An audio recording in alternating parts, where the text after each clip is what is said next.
Pemirsa, gudang LPG CV Bintang Bagus Perkasa di Jalan Kargo Taman 1 Denpasar Utara yang terbakar pada Minggu dicurigai sebagai lokasi pengoplosan LPG.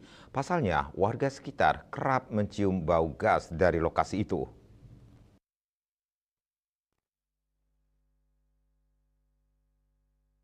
Adanya dugaan ini pun ditindaklanjuti Satreskrim Polresta Denpasar dengan melakukan serangkaian penyelidikan.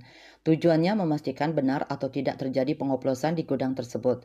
Kabid Humas Polda Bali Kombes Polisi Johnson Avitus Panjaitan menegaskan, Kapolda Bali Irjen Polisi Ida Bagus Kadi Putanarendra telah memerintahkan seluruh jajaran untuk mendalami dugaan terjadinya pengoplosan LPG.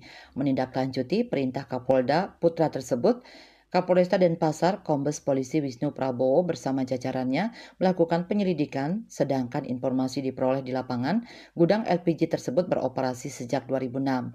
Gudang tersebut pernah digerebek tim Bareskrim Polri karena diduga melakukan pengoplosan.